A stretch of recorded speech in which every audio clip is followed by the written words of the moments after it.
तो दोस्त आप लोग कैसे हैं। तो आज हम लोग जाने हैं किसके बारे में, भारतीय अनुसूची के बारे में। भारतीय संविधान में जो अनुसूची की चर्चा है उसके बारे में जानेंगे। किसके बारे में जानेंगे, भारतीय संविधान की जो अनुसूची चर्चा है, अनुसूची की जो चर्चा है उसके बारे में जानेंगे। जब भारतीय संविधान का निर्माण हुआ था उस समय भारत के संविधान में 8 अनुसूची जोड़े गए थे। कितने अनुसूची जोड़े गए थे, भारतीय संविधान के निर्माण के समय कितने अनुसूची जोड़े गए थे, 8 अनुसूची जोड़े गए थे। कितने अनुसूची, 8 अनुसूची। और ये जो 4 अनुसूची है 9वीं, 10वीं, 11वीं और 12वीं, यह संशोधन के द्वारा जोड़ा गया था। यह संशोधन के द्वारा कितने अनुसूची जोड़े गए, 4 अनुसूची और जोड़े गए थे। किसके द्वारा, संशोधन के द्वारा। कौन कौन, 9वीं, 10वीं, 11वीं और 12वीं अनुसूची, यह संशोधन के द्वारा जोड़ा गया था 4 और अनुसूची। तो अभी वर्तमान में भारतीय संविधान में कितने अनुसूची हो गए, 8 + 4 12 अनुसूची। अभी भारतीय संविधान में कितने अनुसूची है, 12 अनुसूची अभी भारतीय संविधान के अनुसूची में है। अब हम लोग देखते हैं एक एक करके अनुसूची के बारे में जानते हैं कि कौन सी अनुसूची में किसकी चर्चा है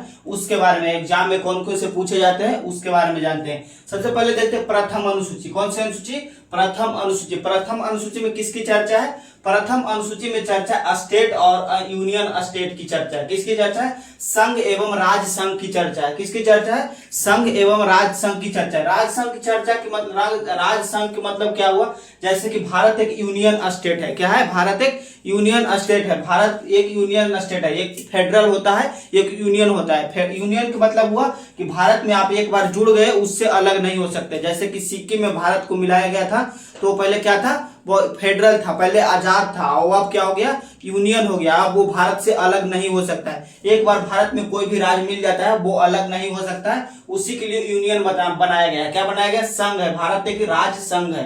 भारत क्या है, एक राज्य संघ है। जैसे कि अमेरिका ये सब वगैरह हो गया, वो सब क्या है, फेडरल है, आजाद है, वो सब राज होता है, उस समय राज्य क्या होता है, अलग हो सकता है। और भारत में वैसा नहीं है। भारत में है कि एक बार आप राज्य में अगर आ गए, भारतीय राज्य में भारत के जो राज्य है उसमें अगर आ गए तो अलग नहीं हो सकते। भारत एक क्या है, यूनियन स्टेट है। भारत क्या है, एक यूनियन स्टेट है, ना कि फेडरल है। यूनियन स्टेट और फेडरल में अंतर होता है। भारत क्या है, एक यूनियन स्टेट है, उसी की चर्चा है। किसमें, प्रथम अनुसूची में। आप लोग जान गए होंगे प्रथम अनुसूची में किसकी चर्चा है, भारत एक यूनियन स्टेट है। क्या है, भारत एक यूनियन स्टेट है। अब हम लोग देखते हैं दूसरी अनुसूची में किसकी चर्चा है। दूसरी अनुसूची में किसकी चर्चा उसके बारे में। दूसरी अनुसूची में बताया गया कि विभिन्न पदाधिकारियों की वेतन की चर्चा है। किसकी चर्चा है, विभिन्न पदाधिकारियों के वेतन की चर्चा। जैसे कि भारत में उपराष्ट्रपति हो गया, राष्ट्रपति हो गया, लोकसभा के अध्यक्ष हो गए, सुप्रीम कोर्ट के जज हो गए, ये सब की क्या है, वेतन की चर्चा है। किसकी चर्चा है, वेतन की चर्चा है। किसकी चर्चा है, वेतन की चर्चा है। कौन सी अनुसूची में, 2 अनुसूची में। तीसरी अनुसूची में किसकी चर्चा है, शपथ की चर्चा है। किसकी चर्चा है, तीसरी अनुसूची में, शपथ की चर्चा है। ऐसे याद रखिएगा, सबसे पहले वेतन, सबसे पहले पैसा उसके बाद शपथ लिया जाता है। क्या, सबसे पहले पैसा, वेतन, पहले वेतन उसके बाद क्या जाता है, शपथ लिया जाता है। ऐसे भी याद रखिएगा, पहले वेतन उसके बाद शपथ, ऐसे याद रखिएगा। दूसरी अनुसूची उसके बाद तीसरी अनुसूची। आइए देखते हैं दूसरी अनुसूची, वेतन की चर्चा। किसकी चर्चा है, वेतन की चर्चा। वो राष्ट्रपति का वेतन कितना दिया जाता है, राष्ट्रपति को सबसे ज्यादा वेतन होता है भारत में, 5 लाख दिया जाता है। कितना दिया जाता है, 5 लाख। और उपराष्ट्रपति को कितना दिया जाता है, 4 लाख दिया जाता है। उपराष्ट्रपति को वेतन कितना दिया जाता है, 4 लाख दिया जाता है। और सुप्रीम कोर्ट के जज, एक और ये भी एग्जाम में पूछता है कि सुप्रीम कोर्ट के जज को कितना वेतन दिया जाता है, तो 2.5 लाख दीजिएगा। कितना, 2.5 लाख, 2.5 लाख दीजिए, 2.5 लाख मिलता है। सुप्रीम कोर्ट के जज को कितना वेतन मिलता है, 2.5 लाख मिलता है। और राज्यपाल को कितना मिलता है, राज्यपाल को 3.5 लाख वेतन मिलता है। कितना मिलता है, 3.5 लाख। या क्या होता है, मानसिक वेतन होता है। किस, कौन सी वेतन होता है, ये सब मानसिक वेतन दिया जाता है। राज्यपाल को 3.5 लाख दिया जाता है, सुप्रीम कोर्ट के जज को 2.5 लाख दिया जाता है, राष्ट्रपति को 5 लाख और उपराष्ट्रपति को 4 लाख दिया जाता है। और लोकसभा के अध्यक्ष को भी कितना दिया जाता है, 4 लाख दिया जाता है। अब हम लोग देखते हैं शपथ की चर्चा। किसकी चर्चा, शपथ की चर्चा। इसमें तीसरी अनुसूची में किसकी चर्चा है, शपथ की चर्चा। पहले वेतन उसके बाद शपथ, पहले दूसरी उसके बाद तीसरी। अब तीसरी अनुसूची में शपथ की चर्चा, जैसे कि लोकसभा के अध्यक्ष हो गए, वो सब शपथ लेते हैं। मंत्री होते हैं, वो सब मंत्री वगैरह क्या लेते हैं, शपथ लेते हैं। उसी में क्या, उसकी इसका चर्चा है, उसी का क्या है, चर्चा है कि विभिन्न पदाधिकारियों की शपथ की चर्चा है तीसरी अनुसूची में। अब हम लोग देखते हैं चौथी अनुसूची में किसकी चर्चा है उसके बारे में। चौथी अनुसूची में बताया गया है कि राज्य एवं केंद्र शासित प्रदेश, क्या, राज्य एवं केंद्र शासित प्रदेश में राज्यसभा में सीटों की चर्चा है। किसकी चर्चा है? जैसे कि बिहार एक राज्य है, उसमें कितने लोकसभा में सीट, उसकी कितने लोकसभा में सीट की है, उसके बारे में बताया गया है। कौन सी अनुसूची में? अनुसूची 4 में। कौन सी अनुसूची में? 4 अनुसूची में क्या बताया गया? राज्य एवं केंद्र शासित प्रदेश, राज्य एवं केंद्र प्रशासित प्रदेश में क्या राज्यसभा में सीटों की चर्चा है। किसकी चर्चा है? राज्यसभा में सीटों की चर्चा। या वर्तमान में अभी कितना है? 243। और बिहार राज्य में बोलेगा, अगर बिहार राज्य में लोकसभा की सीटों की संख्या कितनी है? राज्यसभा की, सॉरी लोकसभा नहीं, राज्यसभा, क्या राज्यसभा में सीटों की चर्चा। अभी बिहार में वर्तमान में 16 राज्यसभा की सीट है। कितने हैं? बिहार में 16 राज्यसभा की सीटों की चर्चा है। ये भी पूछ जाता है कि बिहार में कितने लोकसभा राज्यसभा की सीटों की चर्चा है, सॉरी लोकसभा बोल दे रहे हैं, राज्यसभा होगा। राज्यसभा में सीटों की चर्चा, तो 16 राज्यसभा सीटों की चर्चा। और यूपी में देखेगा, यूपी में सबसे ज्यादा राज्यसभा में सीटों की चर्चा है। कितनी है? 31 सीटों की चर्चा है। कितनी सीटें हैं वर्तमान में अभी यूपी में? यूपी में 31 सीट है। कितने? राज्यसभा में यूपी में 31 सीट है।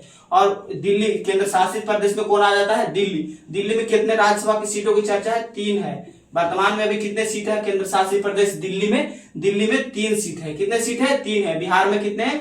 राज्यसभा में 16 सीट है और यूपी में 31 है। और भी सबका होता है, वो याद रखिएगा आप लोग। अब देखते हैं हम लोग 5वीं अनुसूची में किसकी चर्चा है उसके बारे में। 5वीं अनुसूची में बताया गया जाति एवं जनजाति के प्रशासन की चर्चा। किसकी चर्चा है? जाति एवं जनजाति के प्रशासन की चर्चा। ये भी बहुत इंपॉर्टेंट है, ये भी एग्जाम में पूछा हुआ है कि जाति एवं जनजाति के प्रशासन की चर्चा कौन सी अनुसूची में है? तो 5वीं अनुसूची में है। कौन सी अनुसूची में है? 5वीं अनुसूची में जाति एवं जनजाति के प्रशासन की चर्चा है। अब हम लोग देखते हैं 6ठी अनुसूची में। क्या देखते हैं? 6ठी अनुसूची में। 6ठी अनुसूची में किसकी चर्चा है? पूर्वोत्तर राज्य की चर्चा है। किसकी चर्चा है? पूर्वोत्तर राज्य, जैसे कि असम, मेघालय, त्रिपुरा, मिजोरम राज्य की क्या है? चर्चा। उसको विशेष छूट दिया गया। किसको? पूर्वोत्तर राज्य को। कौन कौन से राज्य को? असम, मेघालय, त्रिपुरा और मिजोरम को क्या किया गया है? एक विशेष प्रकार का क्या दिया गया है? छूट दिया गया है। उसी को 6ठी अनुसूची में रखा गया है। कौन सी अनुसूची में? 6ठी अनुसूची में। यह भी बहुत इंपॉर्टेंट है कि 6ठी अनुसूची के तहत कौन कौन से राज्य आते हैं? तो 4 राज्य आते हैं। कौन कौन? असम, मेघालय और त्रिपुरा, मिजोरम आते हैं। कौन? असम, मेघालय, त्रिपुरा, मिजोरम आते हैं। कौन सी अनुसूची के तहत? 6ठी अनुसूची के तहत। यह भी याद रखिएगा, बहुत इंपॉर्टेंट है। अब हम लोग देखते हैं कौन सी अनुसूची? 7वीं अनुसूची। 7वीं अनुसूची में किसकी चर्चा है? शक्ति का विभाजन किया गया है। किसका? शक्ति का विभाजन किया गया है। जैसे सेंट्रल गवर्नमेंट और स्टेट गवर्नमेंट के बीच क्या किया गया है? शक्ति का विभाजन किया गया है। किसके किसके बीच? सेंट्रल गवर्नमेंट और स्टेट गवर्नमेंट के बीच क्या किया गया है? शक्ति का विभाजन किया गया है। जैसे कि संघ सूची, राज्य सूची, समवर्ती सूची। संघ सूची में कौन सा आता है? जैसे कि भारत सरकार कोई कानून बनाता है, संसद कानून बनाती है, उसी को संघ सूची में रखा गया। उसको किस सूची में रखा गया है? संघ सूची में। जैसे संसद कोई भी नया कानून बनाता है तो वो कौन सूची में चल जाता है? संघ सूची में चल जाता है। और विधानसभा, जैसे कि बिहार राज्य का विधानसभा है, वो कोई भी सूची, वो कोई नया कानून बनाता है, उसको कौन सी अनुसूची में डाल देते हैं? स्टेट अनुसूची में डाल देते हैं। कौन सी अनुसूची में? स्टेट अनुसूची में। और एक होता है समवर्ती अनुसूची। कौन सी? समवर्ती अनुसूची। समवर्ती अनुसूची में जैसे कि दोनों आ जाते हैं, जैसे कि स्टेट भी, संसद भी बनाता है और विधानसभा दोनों मिलकर बनाते हैं, तो वो समवर्ती सूची में चला जाता है। जैसे कि हॉस्पिटल हो गया और से बहुत सारे आते हैं, हॉस्पिटल वगैरह किस में चल जाता है? समवर्ती सूची में चल जाता है। अब हम लोग देखते हैं 8वीं अनुसूची। 7वीं अनुसूची समझ गए, शक्ति का विभाजन है। कौन कौन सी? संघ सूची, राज्य सूची और समवर्ती सूची। 3 अनुसूची की चर्चा है, संघ सूची, राज्य सूची और समवर्ती सूची। अब हम लोग देखते हैं 8वीं अनुसूची। कौन सी अनुसूची? 8वीं अनुसूची। 8वीं अनुसूची में किसकी चर्चा है? हम लोग देखते हैं 8वीं अनुसूची। 8वीं अनुसूची में 22 भाषाओं की चर्चा है। किसकी चर्चा है? 22 भाषाओं की चर्चा है। कितने भाषा की चर्चा है?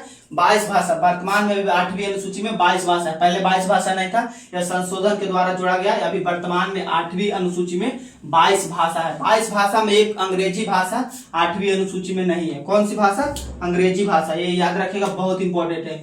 एग्जाम में पूछा हुआ है कि 8वीं अनुसूची के तहत कौन सी भाषा नहीं आता है। 8वीं अनुसूची के तहत कौन सी भाषा नहीं आता है 8वीं अनुसूची में? तो हम लोग बताएंगे कि अंग्रेजी 8वीं अनुसूची में नहीं आता है। और कौन कौन आता है उसके बारे में बताया था, थोड़ा सा डिटेल से देख लीजिए। जैसे कि सिंधी, पंजाबी, असामी, उड़िया, बंगाली, हिंदी, तमिल, मलयालम, उर्दू, बोडो, डोगरी, मैथिली, संथाली, मणिपुरी, नेपाली, कोंकणी, ये सब का आता है 8वीं अनुसूची में आता है 22 भाषा के अंतर्गत। कौन कौन बोले?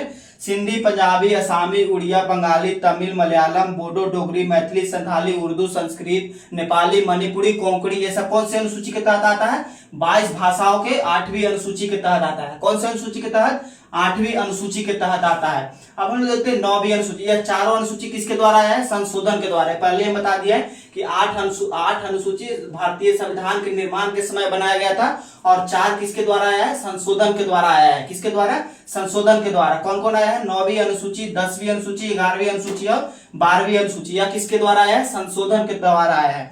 हम लोग देखते हैं संशोधन। जो 9वीं अनुसूची जोड़ा गया था वो कब जोड़ा गया था? यह 1951 में जोड़ा गया था। कब जोड़ा गया था? 1951 में प्रथम संशोधन के तहत। कौन से संशोधन? प्रथम संशोधन के तहत 1951 में जोड़ा गया था। इसमें क्या बताया गया है? भूमि सुधार एवं जमींदारी उन्मूलन की चर्चा। 9वीं अनुसूची में किसकी चर्चा है? भूमि सुधार एवं जमींदारी उन्मूलन की चर्चा है। जैसे कि भूमि में सुधार किया जाए और जमींदारी प्रथा को क्या कर दिया गया था? समाप्त कर दिया गया था। कौन सी संशोधन में? प्रथम संशोधन 1951 में जमींदारी प्रथा को खत्म कर दिया गया था 1951 में। कब? 1951 में प्रथम संविधान संशोधन के तहत, और इसे 9वीं अनुसूची में जोड़ दिया गया। अब हम लोग देखते हैं 10वीं अनुसूची। कौन सी अनुसूची? 10वीं अनुसूची। 10वीं अनुसूची में किसकी चर्चा है? दल बदल की चर्चा है। किसकी चर्चा है? दल बदल की चर्चा। दल बदल आप लोग समझिएगा, जैसे कि अभी भारत में 2 बड़े पार्टी है, बीजेपी और कांग्रेस। दो पार्टी कौन कौन है भारत में? बड़े पार्टी बीजेपी और कांग्रेस। जैसे कि कोई भी नेता होते हैं बिहार के या कहीं के भी नेता हो कि क्या करते हैं? बीजेपी में खड़ा होते हैं। बीजेपी अगर जीत जाता है तो क्या करते हैं? कांग्रेस में चले जाते हैं, या कांग्रेस का कोई नेता जीतकर बीजेपी में चले जाता है। उसी के लिए लाया गया था क्या? दल बदल कानून लाया गया था। दल बदल की कानून लाया गया था। कब लाया गया था? 52वां संविधान संशोधन के तहत। कब लाया गया था? 52वां संविधान संशोधन के तहत 1985 में लाया गया। क्या? 1985 में लाया गया था 52वां संविधान संशोधन के तहत दल बदल की चर्चा। दल बदल की चर्चा लाया गया था। कब लाया गया था? 52वें संविधान संशोधन 1985 में लाया गया था। इसके तहत कहा गया कि कोई भी अगर पार्टी जीतने से पहले अगर कोई पार्टी बदल लेता है तो उस पर नहीं लाएगा। अगर बीजेपी से अगर जीतता है तो जीतने के बाद बीजेपी ही में रहेगा, कांग्रेस में नहीं जाएगा। मतलब कि पार्टी बदल नहीं करेगा। उसी के बारे में चर्चा है। कौन सी अनुसूची में? 10वीं अनुसूची में उसी के बारे में चर्चा किया गया है। अब हम लोग देखते हैं किसके बारे में? 11वीं अनुसूची के बारे में। किसके अनुसूची के बारे में? 11वीं अनुसूची पंचायत की चर्चा। 11वीं अनुसूची में किसकी चर्चा है? पंचायत की चर्चा। पंचायत में 29 विषयों की चर्चा है। कितने विषयों की? 29 विषयों की। ये भी याद रखिए, बहुत ही इंपॉर्टेंट है कि पंचायत के तहत कितने विषयों की चर्चा है। पंचायत के तहत कितने विषयों की चर्चा है? तो 29 विषय की चर्चा है। कितने विषय की चर्चा है? 29 विषय की चर्चा। यह कब लाया गया था? 73वां संविधान संशोधन के तहत। कब? 73वां संविधान संशोधन के तहत 1992 में लाया गया था। कब लाया गया था? 1992 में 73वां संविधान संशोधन के तहत लाया गया था 11वीं अनुसूची को। 11वीं अनुसूची को, और उसमें किसकी चर्चा है? पंचायत की चर्चा है। किसकी चर्चा है? पंचायत की चर्चा। और पंचायत में 29 विषयों की चर्चा। 29 विषय मतलब कि जैसे कि कोई भी पंचायत है अपना कानून बना सकते हैं, महिला रोजगार योजना, ऐसे करके अपना नया रोजगार योजना बना सकता है। कौन? पंचायत बना सकता है। इसमें कितने विषयों की चर्चा है? 29 विषय की चर्चा है। कितने विषय की? 29 विषय। अब हम लोग देखते हैं 12वीं अनुसूची। 12वीं अनुसूची में किसकी चर्चा है? नगर पालिका की चर्चा है। किसकी चर्चा है?